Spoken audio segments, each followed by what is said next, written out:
nga maghuwis pa, mag-abogado pa, mag-professional investigator pa, aron mailha nato nga nagsulti sa tinuod ang usa ka testigos. Ang atong kasinatian sa kinabuhi, ang atong pagtanaw sa ilang lihok, ilang demeanor, ilang hitsura, ilang kahimtang sa wala pa ang pagpanistigos o sa diha sa pagpanistigos o sa kahimtang sa mga tao nga nailang bigit sa ilang panistigos, klaro naman.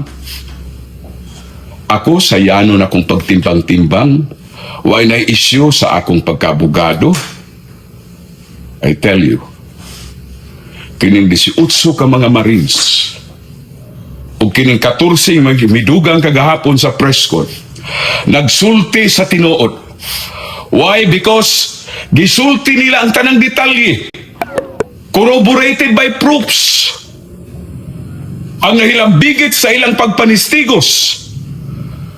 Mga tag-as kayong opisyal sa nasod, presidente, mga senador ngayong convent, mga dagkong mga opisyal down nga mahimong mugamit og migamit na galis gahom aron sila muhilom lang. Nya kinsa man ni sila?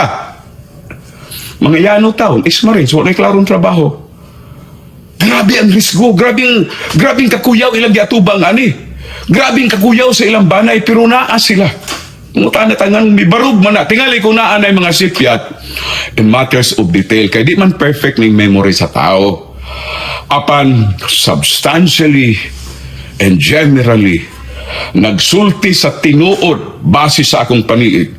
Nagsulti sa tinuod kining maong mga ex-marines sa laing bahin na misamot yung kugtuo noon niining mga ex-marines sa reaksyon niining mga nahilambigit. Kabulob mo ang sa reaksyon. Una,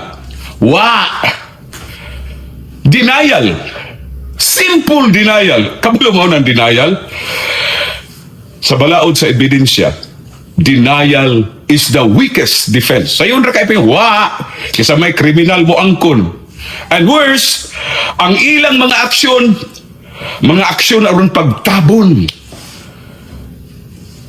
pagsuppress o pagbugong nga dili makagawas ang istorya officially nining maong mga Marines. Look, di ba?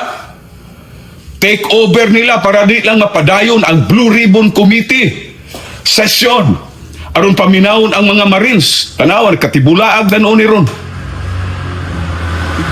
Ang ga-take over ba, ang labaw pang mga nahilambigit, sila si Erwin Tulpo. Di man na magdudag samot ang mga tao na gidik, tinuod, gyuday. Kasuhan, oral defamation, cyber libel, adto para ba ipang kaso sa mga probinsya.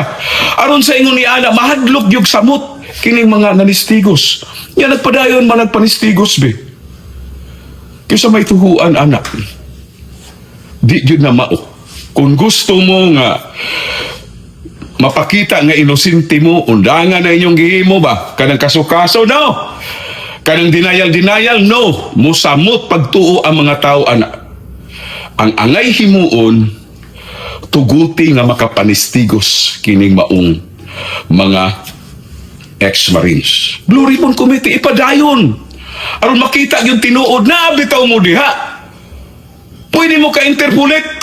Pwede mo ka-cross-examine kaya naaman mo Senado. Naaman mo i-connect.